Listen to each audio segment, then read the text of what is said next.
Matahari menggantung garang di atas langit Jakarta. Asap debu proyek berterbangan di antara gedung-gedung yang sedang tumbuh bagai raksasa besi.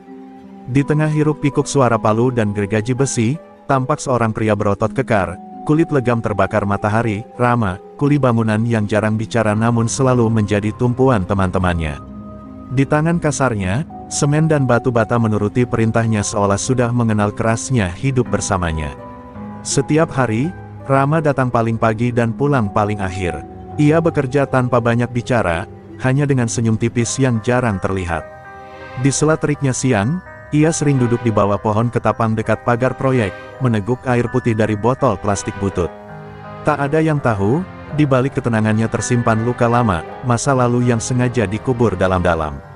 Orang-orang di proyek mengenalnya sebagai pria jujur yang tak kenal lelah.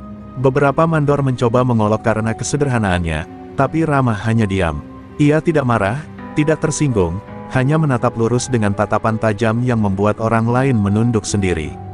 Seolah ada sesuatu di matanya, semacam kekuatan atau keteguhan yang sulit dijelaskan. Siang itu, panas begitu menyengat. Para pekerja lain mulai mengeluh dan mencari tempat teduh, tapi Rama tetap mengangkat semen dengan langkah mantap. Keringat menetes dari dahinya, bercampur dengan debu dan noda tanah. Namun di balik peluh itu, ada rasa damai. Bagi Rama, bekerja keras adalah satu-satunya cara untuk melupakan masa lalunya yang kelam. Ketika bel istirahat berbunyi, Rama duduk di pinggir jalan proyek sambil makan nasi bungkus sederhana, hanya tempe, sambal, dan sayur asem. Angin siang berhembus lemah, tapi tiba-tiba suasana berubah. Dari kejauhan, suara mesin mobil mewah terdengar mendekat. Semua pekerja menoleh penasaran. Sebuah mobil hitam berhenti perlahan di depan gerbang proyek. Pintu mobil terbuka. Dari dalam keluar seorang wanita muda mengenakan kemeja putih dan rok hitam elegan. Wajahnya ayu, berkelas, namun sorot matanya lembut. Semua mata tertuju padanya, termasuk Rama. Ada sesuatu yang berbeda dari tatapan wanita itu, tegas tapi tidak sombong, berani tapi tetap anggun. Dalam hati, Rama hanya bisa berkata lirih, sepertinya bukan dari dunia kita. Wanita itu berjalan meninjau proyek dengan seorang staf, memberikan beberapa instruksi dengan suara tenang namun berwibawa. Para kuli bangunan berbisik-bisik di belakang, beberapa bahkan mencoba menggoda dengan candaan kampungan. Rama tetap diam, tapi matanya memperhatikan setiap gerak langkah wanita itu, seperti ingin memastikan tak ada yang berani kurang ajar.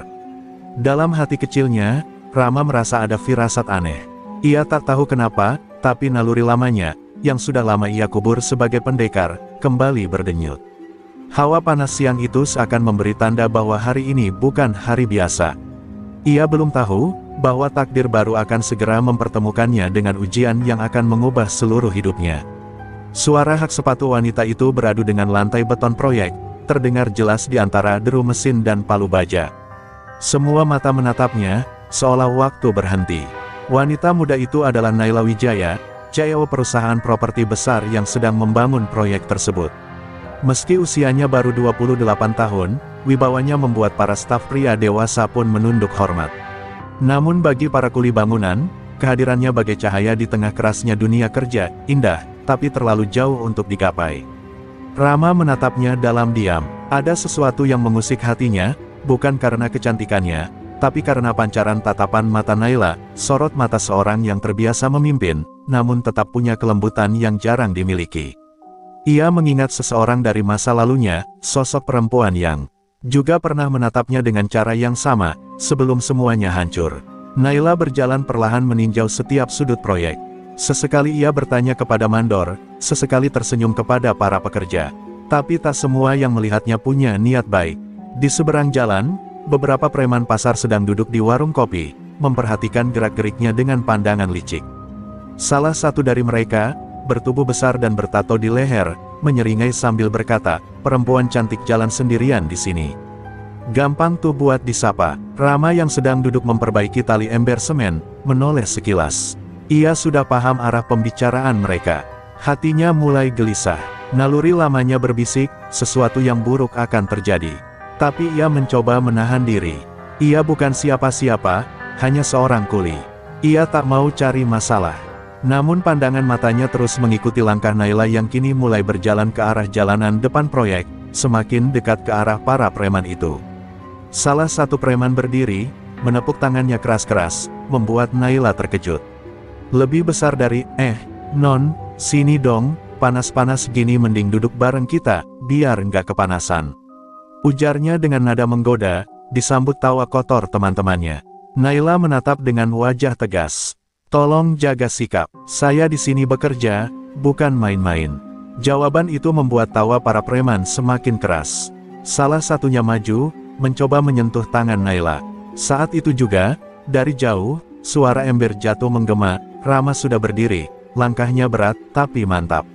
Semua mata pekerja lain terpaku melihatnya berjalan mendekat, wajahnya datar tapi tatapannya seperti baja yang diasah tajam. Berhenti, suara Rama tenang, tapi ada kekuatan yang membuat para preman spontan menoleh. Salah satu preman mengangkat alis, menatap Rama dengan sinis. Lebih besar dari, lu siapa? Cuma kuli bangunan, mau sok jago di depan bos lu. Rama hanya menatapnya, tidak menjawab. Angin siang seolah ikut menahan napas. Seketika suasana proyek berubah, hening, menegangkan, seolah bumi menunggu apa yang akan terjadi selanjutnya. Naila menatap Rama dengan tatapan campur aduk, antara takut dan kagum. Ia belum pernah melihat seorang pria sederhana berdiri dengan keyakinan seperti itu. Di matanya, Rama bukan sekadar kuli. Ada sesuatu yang berbeda. Sementara Rama tahu, dari detik itu, ia tak bisa lagi berpura-pura menjadi orang biasa. Darah pendekarnya sudah mulai mendidih. Angin siang mendadak berhenti berhembus. Suara burung pun seakan lenyap. Di tengah jalan berdebu itu, para preman kini berdiri menghadang Naila, sementara Rama berdiri di antara mereka, tubuhnya menjadi dinding hidup yang kokoh. Tatapannya tajam, dingin, tanpa sedikit pun gentar. Namun bagi preman-preman itu, kehadiran Rama hanya seperti mainan baru yang bisa mereka permainkan. Mereka belum tahu siapa sebenarnya orang yang berdiri di hadapan mereka. Preman bertato di leher maju selangkah. Ia tertawa sambil meludah ke tanah, menatap Rama dengan tatapan menantang. Lebih besar dari, kuli, jangan sok jago, ya. Urus aja ember sama semenmu. Ini bukan urusanmu. Nada suaranya kasar, menamparkan telinga orang-orang di sekitar. Tapi Rama tetap diam. Ia tak bicara sepatah kata pun. Hanya tangan kanannya yang perlahan mengepal, menandakan bahwa batas kesabarannya hampir habis. Naila yang berdiri di belakang Rama berusaha berbicara, suaranya sedikit bergetar. Lebih besar dari, tolong, jangan cari masalah. Saya bisa urus ini, katanya pelan, mencoba menenangkan suasana. Namun Rama hanya menoleh sedikit dan berkata tenang. Nyonya, dunia ini nggak adil. Kalau orang baik diam, maka orang jahat akan semakin berani. Kata-kata itu membuat Naila terdiam. Ada keyakinan luar biasa dalam nada suaranya, sesuatu yang membuat hatinya bergetar. Preman lain yang berperawakan gemuk mendekat dan menepuk dada Rama. Dengan kasar, lebih besar dari, lu pikir siapa lu berani ngelawan kami? Ini wilayah kami, ngerti? Rama menatapnya datar. Wilayah siapapun gak memberi izin buat nginjak harga diri perempuan, jawabnya dingin. Ucapan itu membuat para preman tertawa keras, namun tawa mereka tak berlangsung lama. Dalam sepersekian detik, tangan Rama bergerak cepat. Tepat satu pukulan keras menghantam rahang preman itu hingga terpelanting beberapa meter. Suasana langsung berubah. Semua pekerja proyek terdiam, mulut mereka menganga. Naila menutup mulutnya, terkejut dengan kecepatan Rama yang tak bisa diikuti mata. Preman lain berteriak marah dan langsung menyerbu, tapi Rama menepis serangan pertama dengan siku, menendang lutut lawannya hingga tertekuk, lalu memutar tubuhnya dan memukul dua orang sekaligus.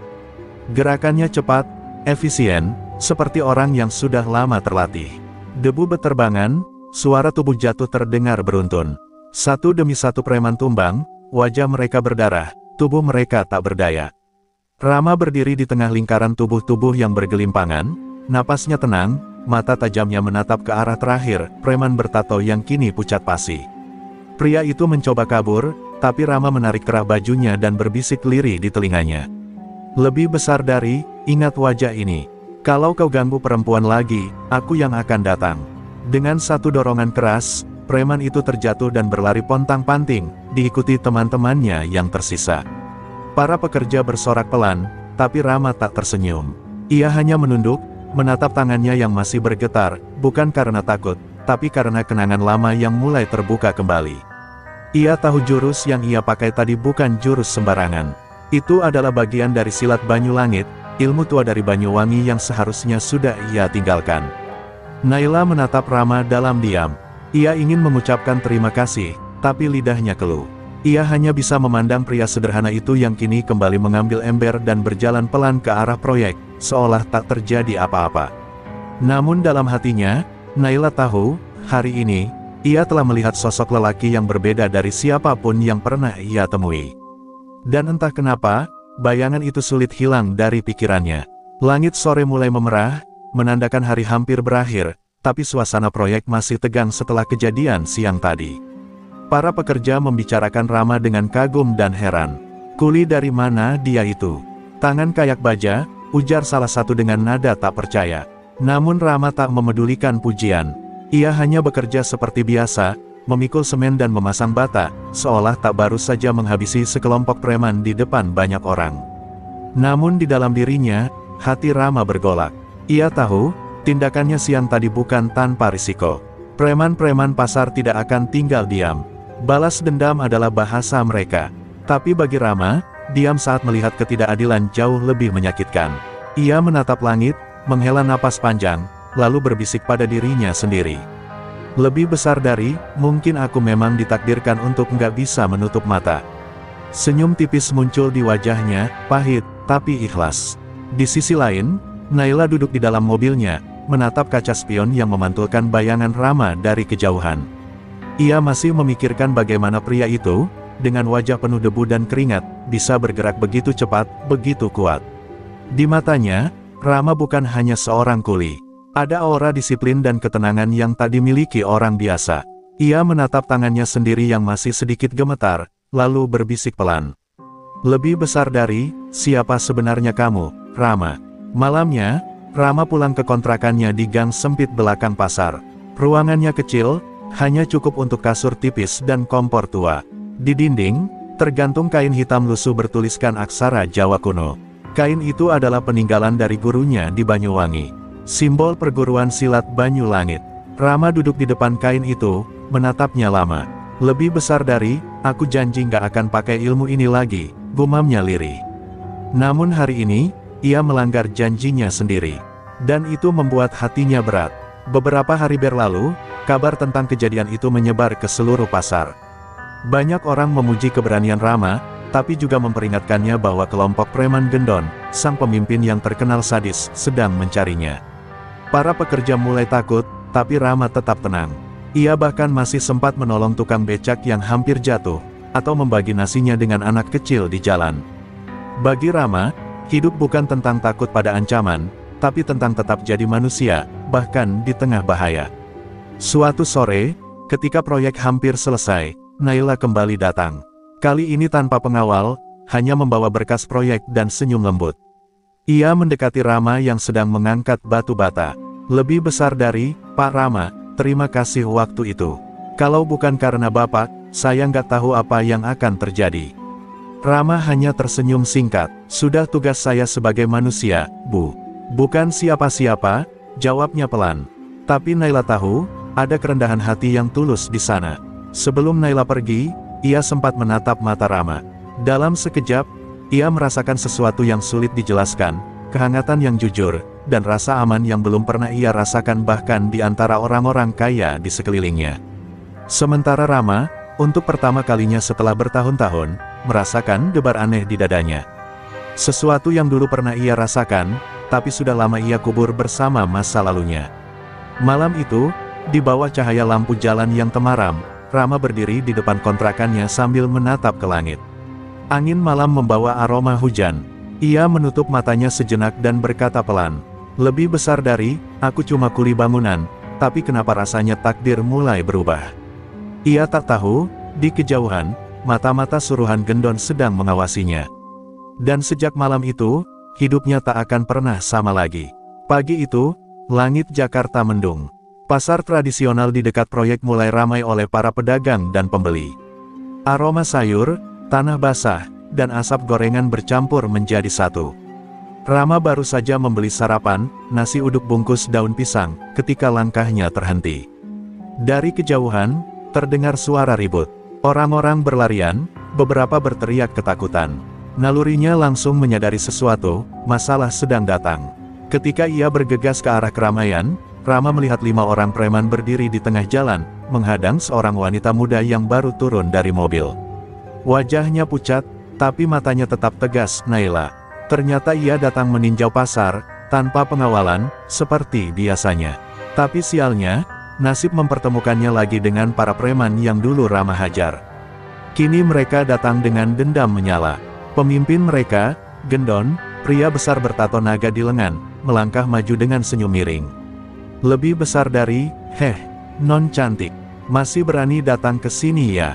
Gara-gara lo, anak buah gue babak belur. Sekarang waktunya bayar. Naila berusaha tenang, tapi tubuhnya gemetar. Orang-orang di sekitar hanya menonton, tak berani campur tangan. Pasar tiba-tiba sunyi, hanya suara langkah berat Gendon yang mendekat. Rama datang beberapa detik kemudian, menaruh bungkus nasi uduknya di atas meja warung. Tatapannya langsung berubah dingin begitu melihat Naila diancam. Ia melangkah pelan ke tengah jalan. Orang-orang mulai berbisik, itu dia, kuli bangunan yang kemarin lawan preman. Rama berhenti beberapa langkah di depan Gendon dan berkata tenang. Lebih besar dari, kalau mau balas dendam, jangan bawa-bawa perempuan. Aku yang kau cari. Gendon tertawa keras. Wah, pahlawan datang nih. Kuli sok jago mau lawan siapa? Ini wilayahku, ngerti. Ia mengayunkan tongkat besi ke arah Rama. Namun sebelum tongkat itu sempat menyentuh tubuhnya, Rama memiringkan badan sedikit, cepat, halus, lalu menendang pergelangan tangan Gendon. Tongkat besi itu terpental ke udara. Dalam sekejap, Rama memukul 2 preman lain dengan gerakan nyaris tak terlihat. Tubuh mereka terlempar, menghantam tumpukan peti sayur. Kerumunan berteriak, suasana pasar berubah menjadi arena pertempuran. Gendon mengamuk, menyerang dengan pisau lipat, tapi Rama menangkis dengan potongan bambu dari gerobak terdekat. Suara besi dan bambu beradu keras. Setiap gerakan Rama begitu cepat dan tenang, seolah ia menari di tengah kekacauan. Jurus-jurus silat banyu langit keluar tanpa ia sadari, pukulan beralur angin, gerakan berpola arus air. Satu demi satu lawan tumbang tanpa sempat memahami apa yang menimpa mereka. Naila hanya bisa menatap terpaku. Di depan matanya, pria sederhana yang dulu menolongnya kini berubah menjadi sosok yang nyaris tak manusiawi, kuat, disiplin, tapi tenang. Tidak ada kemarahan di wajahnya, hanya kewajiban moral. Dalam hitungan menit, 5 preman itu terkapar. Gendon, dengan napas tersengal, mencoba bangkit tapi langsung disergap Rama dan dijatuhkan dengan pukulan telapak tangan ke dada, keras dan menghentak. Gendon ambruk, tak bergerak. Rama berdiri di tengah pasar yang hening. Semua mata menatapnya, antara takut dan kagum. Ia menatap tangan dan napasnya sendiri, dada naik turun cepat, bukan karena lelah, tapi karena ia sadar sesuatu. Ia baru saja menggunakan jurus pamungkas yang seharusnya hanya dikeluarkan untuk melindungi nyawa seseorang. Perlahan ia menatap Naila yang kini mendekatinya dengan wajah penuh kekhawatiran. Lebih besar dari, Rama, kau tidak apa-apa? Tanya Naila pelan. Rama menatapnya sebentar, lalu menghela napas. Aku baik, Bu. Tapi mulai hari ini, mereka tak akan berani lagi menyentuhmu. Tatapannya tajam, tapi di dalamnya ada kelembutan yang sulit dijelaskan. Di balik darah dan debu yang menempel di bajunya, Naila melihat sosok lelaki sejati, bukan sekadar kuli bangunan, tapi penjaga yang lahir dari nurani. Ia tahu, hatinya baru saja jatuh kepada pria yang bahkan dunia takkan berani meremehkannya lagi. Hari itu menjadi pembicaraan seluruh pasar. Nama Rama, sang kuli bangunan yang menghabisi sekelompok preman dengan tangan kosong, menyebar dari mulut ke mulut. Ada yang menganggapnya pahlawan, ada pula yang menganggapnya orang berbahaya. Tapi bagi Naila, pria itu adalah teka-teki besar. Ia menyaksikan sendiri bagaimana Rama bergerak seolah tubuhnya menyatu dengan angin, cepat, halus, tapi mematikan. Tak ada kuli yang bisa bergerak seperti itu. Naila tahu, pria itu menyembunyikan sesuatu. Sore hari, Naila memutuskan datang ke proyek lagi. Ia sengaja menunggu sampai para pekerja bubar.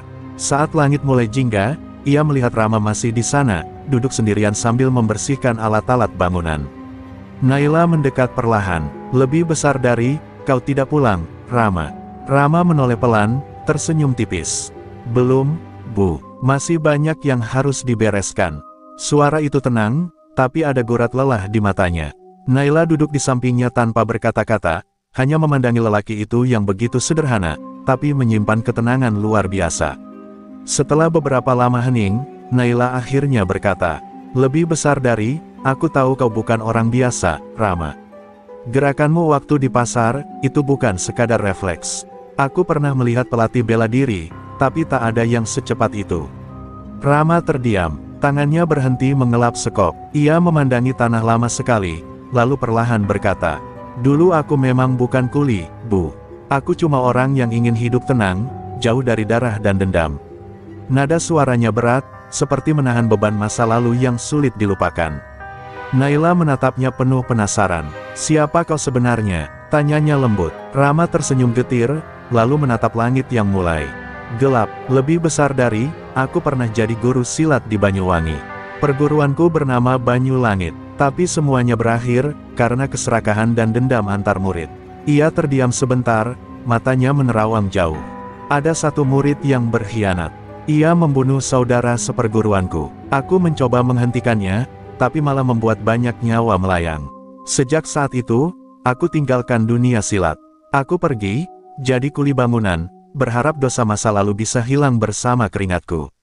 Kata-kata itu membuat Naila terpaku. Ia tak menyangka pria yang setiap hari memanggul semen dan bata ternyata menyimpan sejarah kelam penuh darah. Tapi anehnya, bukannya takut, hatinya justru dipenuhi rasa kagum dan iba. Ia melihat seseorang yang berjuang menebus kesalahan, bukan pria keras yang haus kekuasaan. Naila kemudian berkata lirih, "Lebih besar dari, kau menyelamatkan banyak orang hari itu, Rama. Mungkin ini cara Tuhan menebusmu." Rama menatapnya, mata mereka bertemu, dan di sana ada keheningan yang dalam, keheningan yang hanya bisa dimiliki oleh dua hati yang mulai saling mengerti. Tiba-tiba, suara deru motor terdengar dari kejauhan. Rama refleks berdiri, tubuhnya kaku. Dari arah gerbang proyek, tampak dua motor melintas lambat, lampunya menyapu mereka berdua. Wajah Rama berubah tegang. "Lebih besar dari, mereka datang lebih cepat dari yang kuduga," gumamnya pelan. Naila bingung, "Siapa?" Rama menatap lurus ke arah cahaya motor yang makin dekat, lalu menjawab dengan nada dingin. "Anak buah Gendon. Mereka tidak akan berhenti sebelum ada darah yang dibayar." Motor-motor itu berhenti di depan mereka, tiga pria turun dengan pisau di tangan. Rama berdiri di depan Naila, melindunginya. Hujan rintik mulai turun, petir menyambar jauh di langit. Dalam detik itu, Naila menyadari, pria yang berdiri di depannya bukan sekadar pelindung sementara, tapi benteng hidup yang diciptakan takdir untuk menjaganya. Sementara Rama, dengan mata penuh tekad, tahu bahwa masa lalunya telah menemukan jalannya kembali. Dan kali ini, ia tak akan lari lagi. Deru motor yang berhenti di depan proyek itu menciptakan ketegangan yang menyesakkan.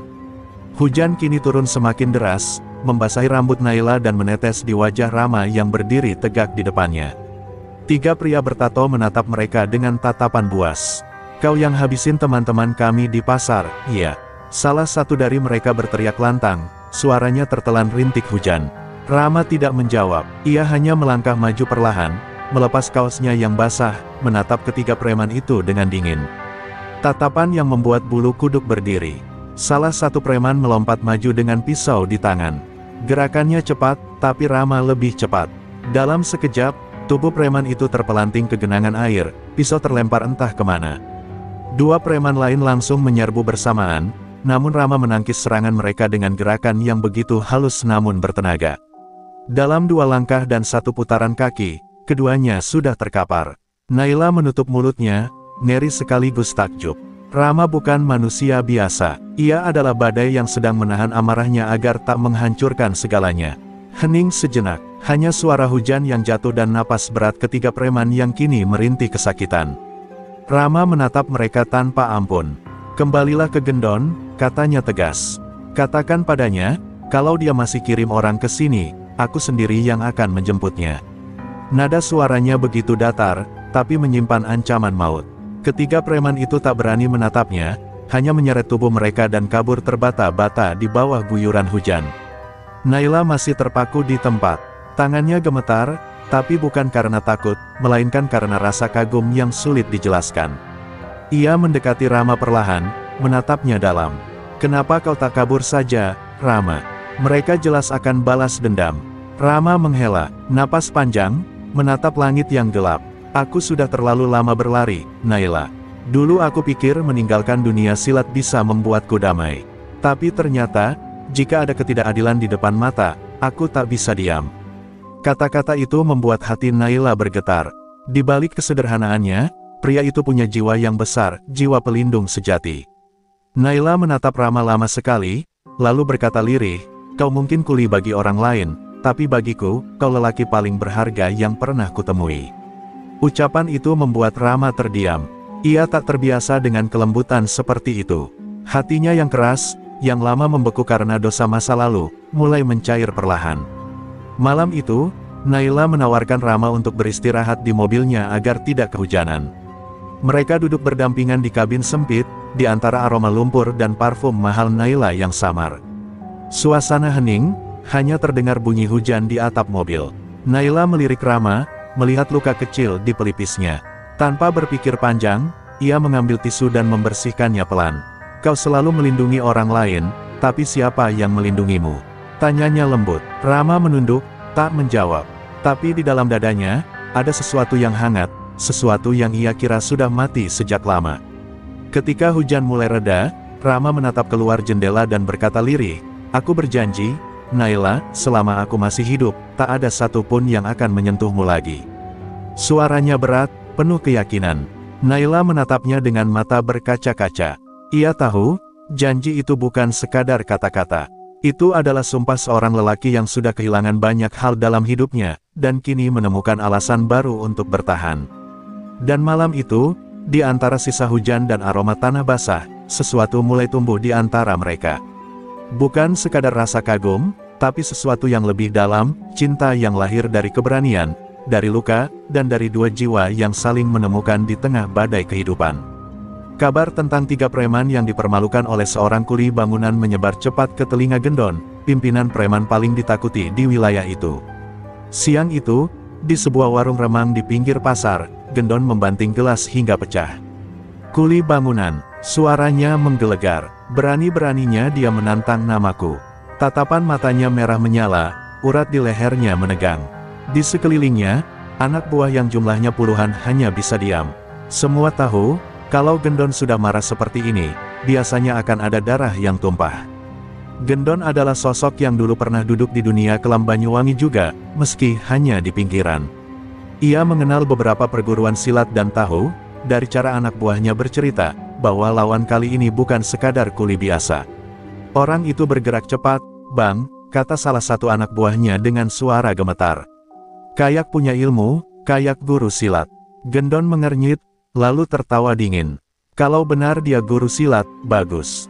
Sudah lama tanganku gatal pengin nguji kemampuan. Kalian kumpulkan anak-anak. Malam ini kita habisi dia di proyek." Sementara itu di sisi lain kota, Rama dan Naila tengah duduk di warung kecil. Naila mulai merasa takut setelah insiden semalam, tapi Rama tetap tenang. "Aku tahu mereka akan datang," katanya pelan. "Tapi aku tidak akan mundur." Naila menatapnya khawatir. "Rama, mereka bukan cuma 3 atau 5 orang. Kau sendiri yang bilang kau sudah meninggalkan dunia silat. Kenapa harus kembali?" Rama menghela napas panjang. "Karena ada yang harus kulindungi sekarang.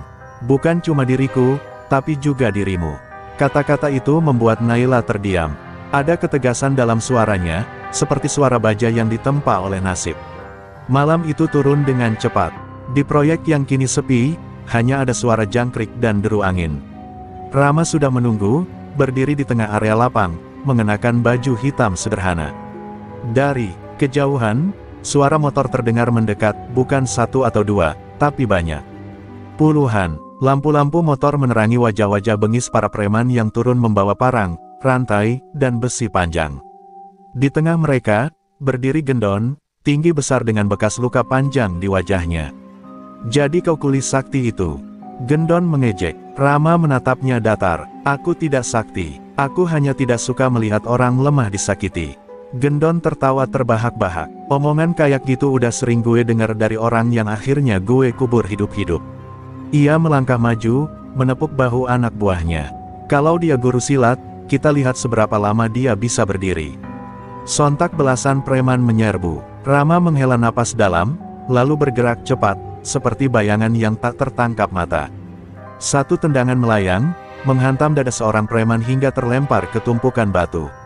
Sabetan rantai ditangkis dengan siku, kemudian dilawan dengan pukulan ke arah leher. Suara tulang patah terdengar jelas di udara malam. Namun meski tubuhnya tangguh, jumlah lawan terlalu banyak. Rama mulai kelelahan, luka di lengannya terbuka, darah menetes ke tanah. Tapi setiap kali ia hampir jatuh, ia teringat wajah Naila, tatapan lembutnya, kata-kata doanya. Itu yang membuatnya terus berdiri. Ia bertarung bukan untuk membunuh, tapi untuk melindungi sesuatu yang kini jauh lebih berarti dari hidupnya sendiri. Dari kejauhan, Naila yang diam-diam mengikuti dengan mobilnya, menatap adegan itu dengan air mata berlinang. Ia ingin turun membantu, tapi tubuhnya gemetar. "Tuhan, lindungi dia," bisiknya. Dalam cahaya lampu-lampu yang bergetar di antara debu dan hujan tipis, Naila menyaksikan bagaimana satu demi satu preman tumbang. Tapi Gendon belum bergerak. Ia hanya menunggu, sambil menatap Rama dengan tatapan haus darah. Ketika akhirnya hanya tersisa beberapa orang yang masih bisa berdiri, Gendon maju perlahan sambil mengangkat golok besarnya. "Sekarang giliran gue, guru silat Banyuwangi," katanya dengan nada menghina. Rama berdiri tegap meski napasnya tersengal. Ia mengencangkan kuda-kudanya, menatap langsung ke mata Gendon. Dalam detik itu, waktu seolah berhenti. Dua dunia yang berbeda, dunia gelap dan dunia kehormatan, bertemu di tengah proyek yang diterangi rembulan. Dan bentrokan mereka akan menentukan segalanya, nyawa, kehormatan, dan masa depan. Malam itu, udara begitu berat. Hujan rintik mulai turun lagi, menetes di atas tanah proyek yang kini penuh darah dan tubuh preman yang berserakan. Rama berdiri di tengah genangan air, tubuhnya berlumur lumpur dan darah, tapi matanya masih tajam seperti mata elang yang siap menerkam. Di depannya, Gendon melangkah perlahan, membawa golok besar yang berkilat terkena cahaya lampu motor. "Jadi ini guru silat yang katanya hebat," ejek Gendon sambil mengibaskan darah dari ujung goloknya. "Kau cuma kuli capek yang masih hidup karena keberuntungan." Rama tak menjawab. Ia menarik napas dalam-dalam, lalu memutar pergelangan tangannya. Tubuhnya menunduk sedikit, membentuk kuda-kuda khas perguruan Banyulangit, tenang, tapi siap menyalak secepat badai. Gendon menyerang duluan, melayangkan tebasan ke arah leher Rama. Namun Rama memutar tubuhnya, menghindar dengan satu langkah kecil, lalu membalas dengan pukulan telapak ke dada Gendon. Suara keras terdengar, membuat Gendon mundur dua langkah. Ia meringis, lalu tertawa dingin. "Lumayan, tapi sekarang giliranku." Tebasan demi tebasan kembali datang, masing-masing lebih cepat dan lebih brutal. Golok Gendon berdesing di udara, memotong tiang kayu dan memecah papan. Rama menangkis dengan tangan kosong, tapi setiap benturan menimbulkan percikan darah dari kulitnya yang tergores. Keduanya seperti dua binatang buas yang sedang menguji kekuatan terakhir. Hujan turun makin deras, menutupi suara. Napas mereka yang terengah-engah. Dalam satu momen, Gendon berhasil menyayat bahu Rama. Darah segar memancar. Naila yang menyaksikan dari jauh menjerit tertahan, tapi Rama hanya tersenyum samar. "Itu semua yang kau punya," katanya pelan. Gendon marah besar, lalu berteriak keras dan menyerbu membabi buta. Rama menunggu waktu yang tepat, lalu saat golok itu hampir mengenai kepalanya, ia memutar tubuh, menendang lutut Gendon hingga patah, dan dengan gerakan cepat, tangannya menyambar lengan lawan, mematahkan tulang, membuat golok terlepas dan jatuh ke tanah. Hening sesaat, hanya hujan yang jatuh di antara mereka. Gendon tersungkur, berusaha merangkak, tapi Rama berdiri di atasnya, menatap dingin. "Aku sudah bilang, jangan ganggu orang yang tak bersalah." Gendon menatapnya dengan penuh kebencian. "Kau pikir, kau pahlawan? Dunia ini tidak butuh orang suci sepertimu," teriaknya. Rama menghela napas pelan. "Mungkin tidak, tapi dunia ini butuh orang yang berani melawan kejahatan sepertimu." Dengan gerakan cepat, Rama mengunci leher Gendon dan menjatuhkannya ke tanah. Satu tebasan golok yang sempat tergeletak di dekat mereka berakhir dengan darah yang memancar. Tubuh besar Gendon terdiam, matanya kosong menatap langit yang berkilat oleh petir. Semua yang tersisa hanya suara hujan, bau besi, dan napas berat Rama yang perlahan mereda. Naila berlari menghampiri, wajahnya basah bukan hanya oleh hujan tapi air mata. Ia memeluk Rama dari belakang, menahan tangis. "Cukup, Rama, cukup," suaranya gemetar. Rama berdiri terpaku, darah mengalir dari tangannya, tapi pelukannya dari Naila membuat amarahnya luluh. Dunia terasa berhenti, hanya ada mereka berdua di tengah malam yang sunyi dan sakral. Dan malam itu, di bawah hujan yang membasuh segala dosa, Rama menatap langit dengan mata basah. "Mungkin ini caraku menebus masa lalu," bisiknya. Naila menggenggam tangannya erat. "Tidak, Rama, ini awal hidupmu yang baru." Dalam pelukan itu, dua jiwa yang terluka menemukan arti baru dari keberanian, bukan untuk membunuh, tapi untuk melindungi, bukan untuk membalas, tapi untuk mencintai. Fajar perlahan menyibak langit yang masih kelabu.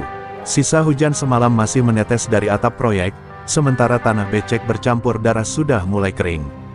Di tengah semua itu, Rama duduk bersandar pada dinding semen setengah jadi, matanya menatap kosong ke arah horizon. Pertarungan semalam masih terbayang jelas, suara benturan, jeritan, dan tatapan kosong gendon sebelum nyawanya melayang. Meski lawannya jahat, Rama tetap merasa berat. Ia bukan pembunuh, tapi takdir memaksanya kembali menumpahkan darah demi melindungi seseorang yang kini begitu berarti baginya.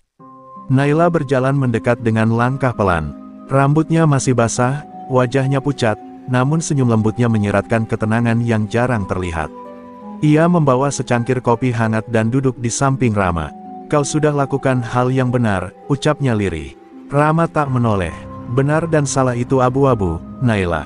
Aku sudah mencoba menjauh dari dunia ini, tapi setiap kali aku menolak kekerasan, dunia justru memaksaku kembali menatapnya." Nadanya pelan, penuh sesal, namun Naila menggenggam tangannya erat. "Tapi kali ini berbeda, Rama.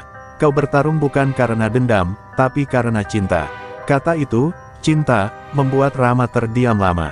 Ia menatap wajah Naila, perempuan yang hadir di hidupnya seperti cahaya pagi setelah malam yang panjang. "Aku tak pantas menerima kata itu," katanya perlahan. Naila tersenyum kecil. "Tidak ada yang pantas atas cinta, Rama. Kita hanya perlu berani menjaganya." Dalam hening itu, ada sesuatu yang berubah. Luka di tubuh Rama mungkin masih menganga, tapi luka di hatinya mulai sembuh, ditambal oleh kehangatan yang tak pernah ia bayangkan akan datang dari seorang wanita seanggun. Naila, hari-hari berikutnya terasa seperti kehidupan baru. Proyek tempat Rama bekerja tetap berjalan, tapi kini Naila sering datang bukan sebagai CEO yang mengawasi, melainkan sebagai wanita yang ingin mengenal sosok sederhana yang menyelamatkan hidupnya. Mereka berbincang di sela istirahat siang, berbagi tawa kecil, hingga perlahan kedekatan mereka menjadi hal yang alami. Para pekerja mulai menggoda Rama diam-diam, memanggilnya calon suami bos. Setiap kali itu terjadi, Naila hanya tersenyum, dan Rama, entah kenapa, tidak bisa menahan degup di dadanya. Suatu sore, Naila mengajak Rama berkunjung ke rumahnya. Sebuah rumah megah di kawasan elit kota. Rama tampak canggung, mengenakan kemeja lusuhnya yang terbaik. Saat pintu terbuka, Naila memperkenalkan Rama kepada ayahnya, seorang pengusaha besar yang terpandang. Awalnya sang ayah menatap sinis, namun setelah mendengar kisah keberanian Rama, wajah tua itu perlahan melunak. "Kau menyelamatkan putriku dengan taruhan nyawa," katanya berat. "Aku berutang budi padamu." Rama menunduk hormat. "Saya hanya melakukan apa yang seharusnya dilakukan seorang lelaki, Pak." Waktu berjalan, dan hubungan mereka tumbuh di antara dua dunia yang berbeda, dunia kerasnya kuli dan lembutnya kehidupan Naila. Namun justru di perbedaan itu, mereka saling melengkapi. Naila mengajari Rama arti kesabaran dan ketenangan, sementara Rama menunjukkan padanya makna keberanian dan ketulusan yang sesungguhnya. Mereka saling memperbaiki luka satu sama lain, Naila dari kesepian yang terbungkus kemewahan, dan Rama dari masa lalu yang kelam. Malam itu, di bawah langit berbintang, Rama menatap Naila di halaman rumahnya. "Aku tak pernah berpikir akan punya kesempatan bahagia seperti ini," katanya. Naila menatapnya lembut, kemudian menjawab, "Kau tak menemukan kebahagiaan, Rama. Kau menciptakannya." Kata-kata itu menembus jantung Rama seperti cahaya yang menembus gelap. Ia tersenyum untuk pertama kalinya tanpa beban, lalu menggenggam tangan Naila sirat mungkin, seolah berjanji tak akan pernah melepasnya lagi. Dan sejak malam itu, kehidupan mereka perlahan menemukan arah baru. Tak ada lagi darah, tak ada lagi dendam, hanya dua hati yang belajar tumbuh bersama. Dari seorang kuli bangunan dan seorang CEO muda, kisah cinta mereka menjadi bukti bahwa keberanian tak hanya ditemukan di medan pertarungan, tapi juga di dalam hati yang berani mencintai meski penuh luka. Pagi itu, udara terasa berbeda, sejuk dan penuh aroma tanah basah.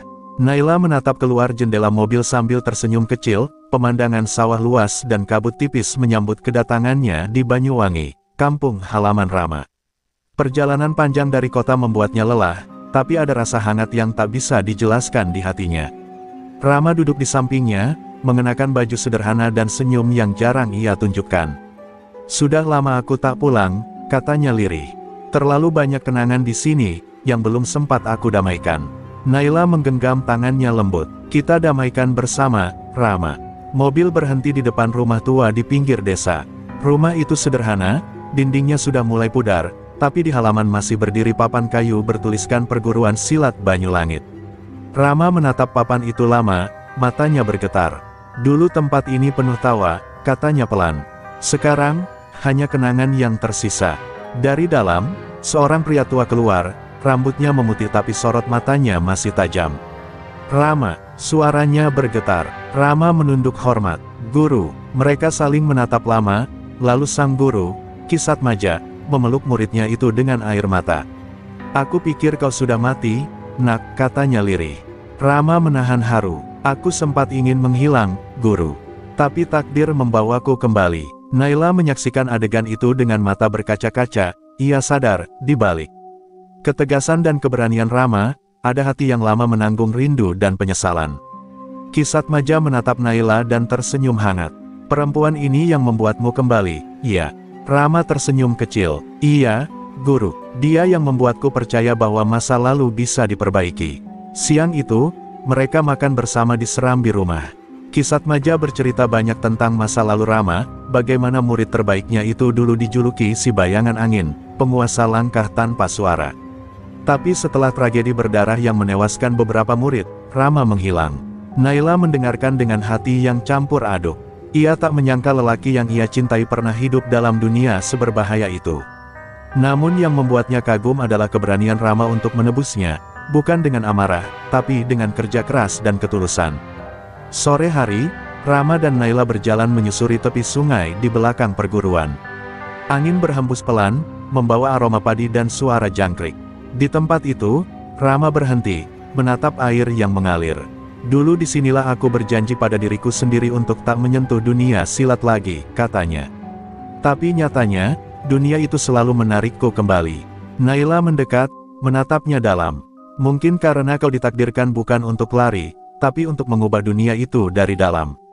Kata-kata Naila menembus hati Rama seperti cahaya yang menyingkap gelap. Ia hanya menatapnya lama, penuh rasa syukur. Menjelang senja, mereka berdua berdiri di atas bukit kecil di belakang desa. Langit memerah indah, dan dari sana tampak laut yang berkilau.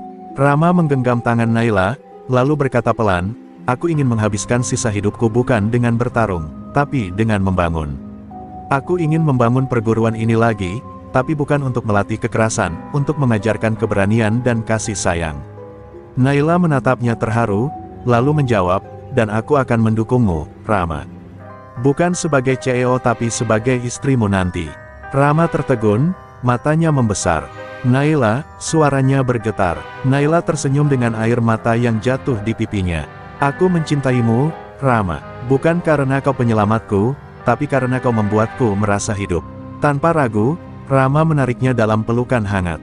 Di bawah langit merah Banyuwangi, dua jiwa itu akhirnya berikrar, bukan lewat kata-kata muluk, tapi lewat ketulusan yang lahir dari luka dan keberanian. Dan ketika mentari tenggelam di ufuk barat, mereka berdiri berdampingan, menatap masa depan yang perlahan terbuka. Bagi Rama, hari itu bukan hanya hari kepulangan, tapi hari penebusan. Bagi Naila, hari itu bukan sekadar perjalanan cinta, tapi awal dari hidup baru, di bawah langit Banyuwangi, tempat di mana cinta dan takdir akhirnya menyatu. Malam di Banyuwangi itu terasa berbeda. Hujan turun pelan, membasahi genteng kontrakan sederhana tempat Arga dan Dinda kini tinggal sementara.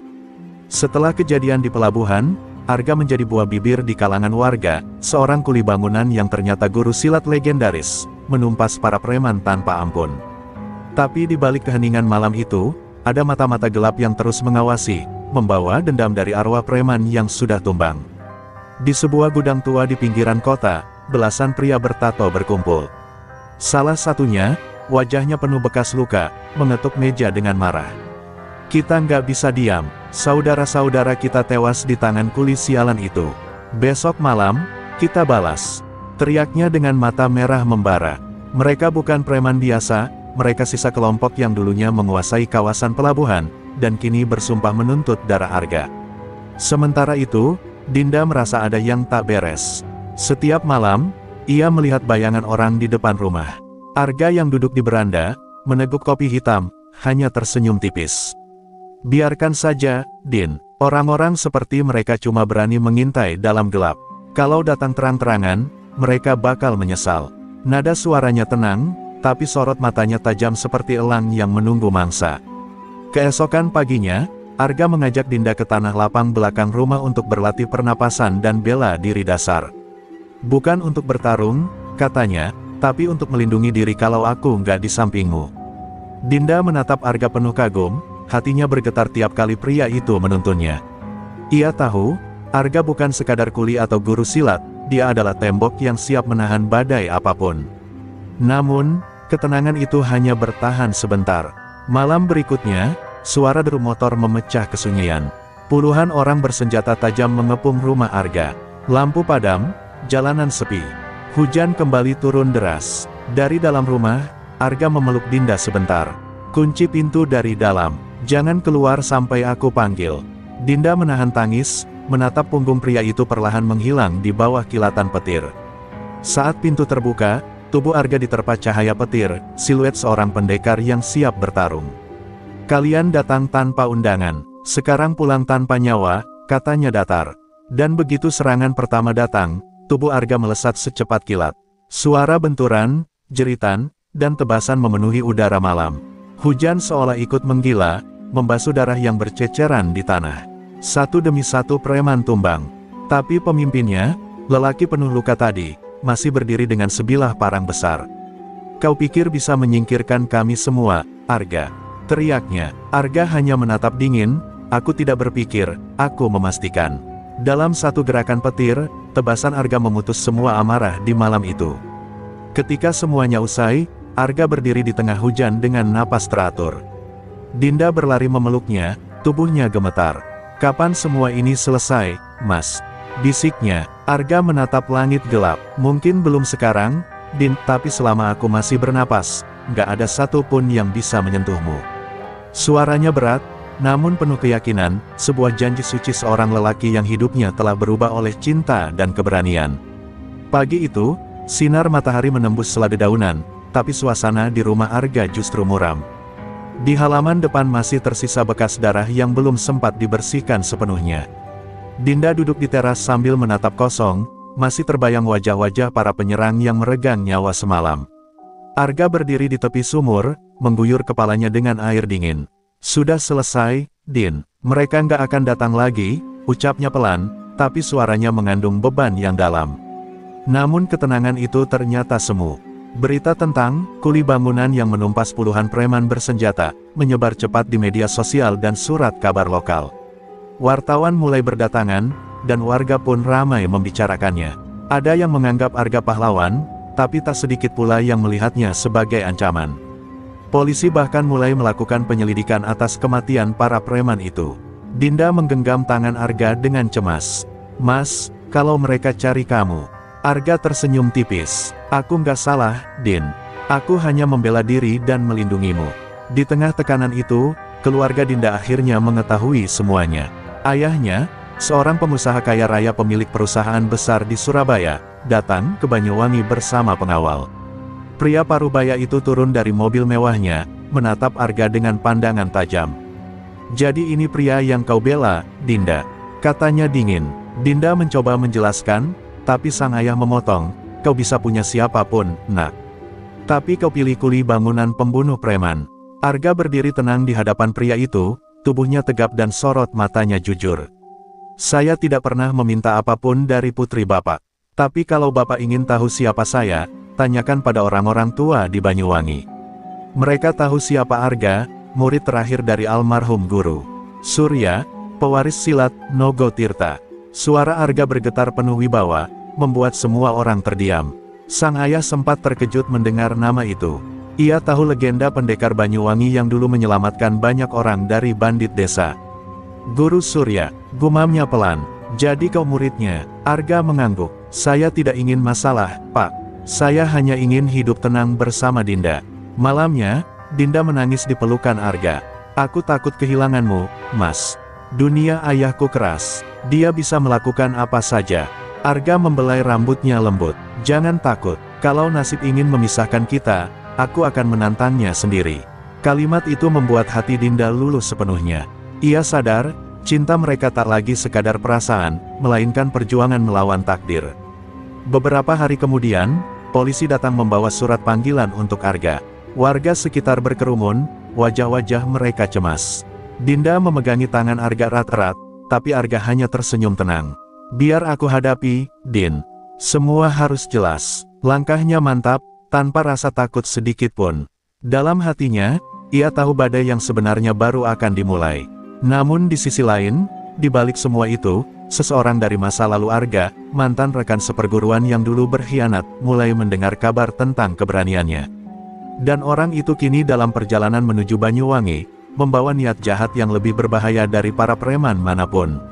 Langit Banyuwangi sore itu tampak merah, seolah meramalkan darah yang akan kembali tertumpah. Arga baru saja kembali dari kantor polisi setelah diperiksa sebagai saksi. Ia terbebas dari tuduhan, namun perasaannya tetap gelisah. Dinda menyambutnya dengan pelukan hangat, namun pelukan itu tak mampu menghapus firasat buruk yang mulai tumbuh di dada Arga. Ada sesuatu yang datang, Din, gumamnya lirih. Aku bisa merasakannya, seperti masa lalu yang menagih janji. Beberapa hari kemudian, kabar aneh mulai terdengar di kampung. Orang-orang menemukan jejak pertarungan di hutan kecil belakang desa, bekas benturan, tanah berlubang, dan tanda-tanda seseorang berlatih silat dengan kekuatan luar biasa. Arga langsung tahu siapa pelakunya. Hanya ada satu orang yang punya gaya serangan seperti itu, Bayu, rekan seperguruannya yang dulu diusir karena haus kekuasaan dan membunuh gurunya sendiri, Guru Surya. Sore itu, Arga berdiri di tepi sungai, memandangi arus air yang berkilau keperakan. Jadi kau akhirnya datang juga, ucapnya pelan. Dari balik pepohonan, sosok tinggi dengan mata tajam muncul perlahan. Bayu, rambut panjang, wajah penuh bekas luka, dan aura kebencian yang menebal. Kau menodai nama perguruan, Arga, katanya dingin. Kau hidup nyaman, sementara aku dibuang seperti anjing. Sekarang, aku datang untuk mengambil segalanya darimu, termasuk wanita yang kau lindungi. Arga menatapnya tanpa gentar. Kau salah paham, Bayu. Aku tidak hidup untuk kemuliaan, aku hidup untuk melindungi. Kalau kau masih dikuasai dendam, berarti kau belum belajar apa-apa dari Guru Surya. Tapi Bayu hanya tertawa sinis, suaranya menggema di tengah heningnya hutan. Kata-kata itu tak akan menyelamatkanmu. Aku datang bukan untuk bicara, tapi menuntaskan hutang lama. Tanpa aba-aba, Bayu melesat cepat, menebas dengan tangan yang membentuk jurus naga patah. Arga menangkis dengan jurus air menyusur batu, tubuhnya bergerak lentur seperti arus sungai. Suara benturan keras terdengar berulang kali, menimbulkan pusaran angin di sekitar mereka. Burung-burung terbang panik, dedaunan beterbangan. Dua pendekar yang dulu saudara seperguruan kini bertarung seperti dua roh yang dikutuk. Sementara itu, Dinda yang merasa gelisah berlari mencari Arga. Ketika ia tiba di tepi sungai, matanya membelalak melihat dua pria bertarung secepat bayangan. Mas Arga, jeritnya, suaranya membuat Arga sejenak menoleh, dan itu menjadi celah yang dimanfaatkan Bayu. Tebasan kaki menghantam dada Arga keras, membuat tubuhnya terpental ke batu besar dan berdarah di mulut. Bayu melangkah maju, menatap Dinda dengan tatapan licik. Wanita cantik ini, cocok untuk hadiah kemenangan. Tapi sebelum ia sempat mendekat, Arga bangkit perlahan, menatap tajam, darah menetes dari bibirnya. Sentuh dia, dan aku pastikan kau tak akan sempat menyesal. Suara Arga pelan, tapi mengguncang hati siapapun yang mendengarnya. Pertarungan pun berlanjut lebih dahsyat. Petir menyambar, hujan mulai turun, dan di bawah langit yang mengamuk, dua murid pewaris silat Nogotirta kembali menyalakan api dendam lama. Di malam itu, Sungai menjadi saksi bahwa tidak ada murid yang benar-benar meninggalkan masa lalu, karena masa lalu selalu datang untuk menuntut nyawa. Hujan deras mengguyur deras tanah Banyuwangi malam itu. Petir menyambar, menerangi dua sosok yang berdiri saling berhadapan di tepi sungai, Arga dan Bayu. Air sungai meluap, mengalir deras seperti emosi yang membuncah di dada mereka. Dinda berteriak dari kejauhan, suaranya tenggelam oleh gemuruh langit. Tapi tak satu pun dari dua pendekar itu beranjak mundur. Bagi mereka, malam itu bukan sekadar pertarungan, melainkan penentuan takdir dan harga diri. Bayu menggeram, tubuhnya bergetar menahan amarah. Kau sudah mencuri segalanya dariku, Arga. Nama, kehormatan, bahkan cinta yang seharusnya jadi milikku. Arga berdiri tegak, menatap sahabat lamanya dengan mata yang penuh iba. Kau yang meninggalkan kehormatanmu sendiri, Bayu. Aku tidak mengambil apapun darimu. Tapi Bayu tak mau mendengar. Ia berlari, menebas udara dengan jurus pamungkasnya, naga lapar menelan petir. Angin berdesing, tanah bergetar, tebasan Bayu begitu cepat hingga membentuk pusaran air di sekitar mereka. Arga menangkis dengan jurus peninggalan gurunya, gelombang abadi. Dua kekuatan itu bertabrakan, menghasilkan ledakan yang membuat pepohonan tumbang. Dinda terjatuh, menjerit memanggil nama Arga. Namun kedua pendekar itu masih bertarung, kini saling hantam dengan tenaga dalam yang bisa mematikan siapapun yang mendekat. Arga sempat terpukul keras, tubuhnya menghantam batu besar hingga berdarah hebat. Bayu berjalan mendekat, wajahnya dingin. Guru Surya memilihmu karena kau pandai berpura-pura bijak. Tapi sekarang kau akan mati seperti manusia biasa. Ia mengangkat tangannya tinggi, siap mengakhiri segalanya. Namun sebelum serangan itu menghantam, Arga menatapnya tajam, mata penuh ketenangan. Kalau ini yang kau mau, Bayu, aku akan menutup masa lalu kita bersama dengan satu jurus terakhir. Arga menutup mata, lalu menarik napas panjang. Tubuhnya memancarkan hawa dingin, sementara hujan mulai berhenti seakan ikut menyaksikan. Ia memusatkan tenaga ke telapak tangan, lalu meluncurkan jurus pamungkas pusaran jiwa Nogotirta, jurus terlarang yang diajarkan langsung oleh Guru Surya sebelum meninggal. Ketika jurus itu dilepaskan, cahaya biru keperakan membelah udara, menghantam Bayu dengan kekuatan luar biasa. Suara ledakan besar menggema di seluruh lembah. Ketika debu mereda, Bayu berlutut di tanah, tubuhnya gemetar, darah mengalir di sudut bibirnya. Ia menatap Arga dengan pandangan kosong, lalu tersenyum samar. Seandainya waktu bisa diputar, mungkin aku tetap jadi saudaramu. Arga berjongkok, memegang bahunya dengan air mata menetes. Kau tetap saudaraku, Bayu, selalu. Dan di detik itu juga, Bayu tersenyum untuk terakhir kalinya sebelum tubuhnya rebah tanpa nyawa, terbawa arus sungai yang deras. Dinda berlari memeluk Arga, menangis sejadi-jadinya. Mas, cukup, tolong hentikan semua ini. Arga hanya memeluknya erat, tubuhnya masih bergetar karena luka dan kesedihan yang dalam. Sudah selesai, Din, dia bebas sekarang. Tidak ada dendam yang tersisa. Hujan mulai turun kembali, membasuh wajah mereka berdua, mungkin langit pun ikut menangis. Malam itu, di tepi sungai yang menjadi saksi, dua bayang murid perguruan Nogotirta akhirnya berpisah selamanya, yang satu kembali ke bumi, yang satu tetap hidup membawa luka dan cinta yang harus dijaga.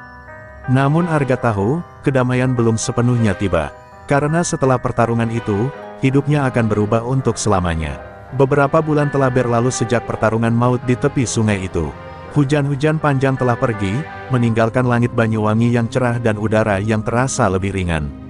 Arga kini berjalan perlahan di sawah belakang rumah, luka-luka di tubuhnya mulai sembuh, namun luka di hatinya masih terasa dalam. Ia menatap aliran air kecil yang mengingatkannya pada arus sungai malam itu, tempat di mana ia kehilangan seorang sahabat sekaligus menutup bab kelam dalam hidupnya. Dinda, yang kini selalu mendampingi Arga, berjalan mendekat dengan senyum lembut. Mas, ayah ingin bertemu. Katanya beliau ingin bicara baik-baik. Suara Dinda membuat Arga menoleh. Ia terdiam sejenak, lalu mengangguk pelan. Dalam hatinya, Arga sudah tak punya rasa dendam atau takut lagi. Ia tahu, segala badai telah berlalu, dan kini saatnya menata kehidupan baru dengan wanita yang telah menyalakan cahaya di tengah gelapnya dunia. Pertemuan dengan ayah Dinda berlangsung penuh haru. Pria tua itu kini tak lagi melihat Arga sebagai kuli miskin, melainkan sebagai lelaki sejati yang punya kehormatan dan keberanian. Kau sudah menyelamatkan anakku berkali-kali, katanya dengan suara bergetar. Kalau dulu aku menolakmu karena statusmu, kini aku malu karena buta melihat kebaikanmu. Arga hanya menunduk hormat. Saya tidak butuh harta, Pak. Saya hanya ingin membahagiakan Dinda. Kalimat sederhana itu membuat sang ayah meneteskan air mata dan memeluk Arga seperti seorang anak sendiri. Hari-hari mereka pun berubah. Arga perlahan meninggalkan dunia pertarungan dan kembali ke pekerjaan lamanya, tapi kali ini bukan lagi sebagai kuli. Ia membuka usaha kontraktor kecil dibantu oleh keluarga Dinda, menampung para pekerja miskin yang dulu pernah senasib dengannya. Dinda sendiri tetap menjalankan perusahaannya, tapi ia sering turun ke lapangan bersama Arga, melihat langsung bagaimana kerja keras membentuk karakter seseorang. Suatu sore yang damai, di bawah pohon besar dekat rumah, Dinda duduk bersandar di dada Arga. Di pelukannya, seorang bayi mungil tertidur dengan tenang. "Mas," ucap Dinda lembut, "anak kita mirip kamu, tapi matanya mirip ayahku." Arga tersenyum, mengelus rambut Dinda. Semoga dia tumbuh jadi anak yang tahu arti perjuangan, seperti ibunya. Mata Dinda berkaca-kaca, ia menggenggam tangan suaminya erat-erat. Dalam genggaman itu, ada ketenangan yang dulu mustahil mereka rasakan. Di kejauhan, senja mulai turun, memancarkan cahaya keemasan di cakrawala. Angin membawa suara gemericik air, seperti bisikan masa lalu yang kini berubah menjadi doa. Arga memandangi langit dan berbisik pelan, "Guru, Bayu, semoga kalian tenang di sana. Aku akan menjaga warisan ini, bukan untuk berperang, tapi untuk mencintai dan melindungi." Dinda tersenyum mendengarnya, lalu menyandarkan kepala di bahu Arga. Ketika malam tiba, keluarga kecil itu duduk di teras rumah sederhana mereka. Lampu minyak bergoyang diterpa angin, cahayanya menari di wajah bahagia mereka. Dunia mungkin pernah kejam bagi Arga dan Dinda, tapi cinta dan keberanian membuat mereka menang atas takdir. Tak ada lagi darah, tak ada lagi amarah, yang tersisa hanyalah kehangatan dan kehidupan baru yang mereka perjuangkan bersama. Dan di tengah malam yang sunyi, suara tangis kecil sang bayi terdengar, diiringi tawa lembut kedua orang tuanya. Itulah tanda bahwa kehidupan telah berputar sempurna, dari pertempuran menuju kedamaian, dari luka menuju cinta. Sebuah akhir yang tenang, untuk perjalanan panjang seorang kuli bangunan yang ternyata adalah guru silat Banyuwangi, penjaga cinta, dan pelindung sejati keluarga kecilnya.